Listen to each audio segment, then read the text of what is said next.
Oi, what's up peeps? Welcome back to a special lockdown episode of Monday Moves.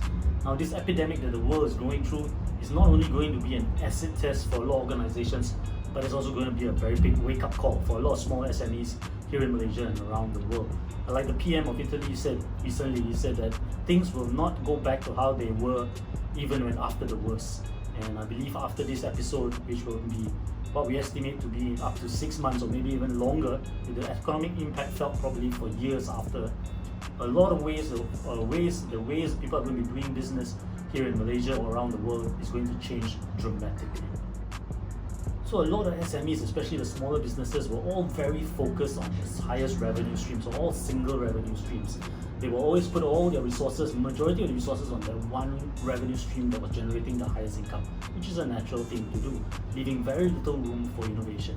What's going to happen after this episode, I believe, is a lot of resources are going to be put towards innovation. People are going to start looking at how they can release more products, more services to try and diversify their market spread as well, and to have more and multiple channels of revenue.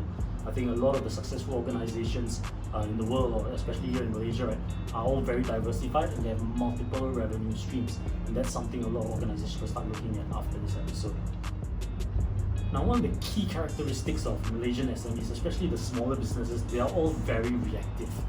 This Malaysian wait-and-see attitude of a lot. We're hearing a lot of news of layoffs happening. A lot of smaller companies are already closing shop, and the economic situation here in Malaysia is going to be quite horrible. And even days and weeks leading up to this restricted movement order here in Malaysia, a lot of companies were still operating as if status quo, as if everything was going to be okay, there's not going to be much changes, it's only a 2-week break, we're going to come back and everything's going to be okay. But I think a lot of them got that wrong. Now, this reactive attitude has we've got to relook this attitude and change our ways of doing things.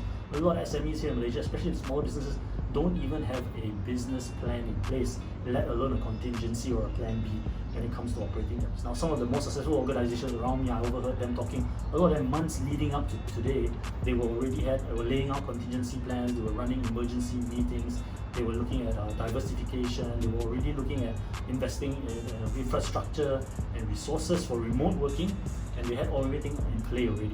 So this is something that a lot of organizations, especially the smaller businesses here in Malaysia, need to look into, is to have not just a business plan on paper, which is the most basic thing, but also to start looking into plan A's, plan B's, and how you can diversify your markets, how to get your culture ready for remote working. I think a lot of the younger startups and younger companies now are already working on flexible working environments, and the older organizations, older SMEs need to start adopting that, getting your culture and your infrastructure, investing in infrastructure to get ready for remote working, especially when times like this happen. And I believe this is not the last that we will see here in the world, and we should always be ready for a lot of upcoming epidemics or any downturns in the market.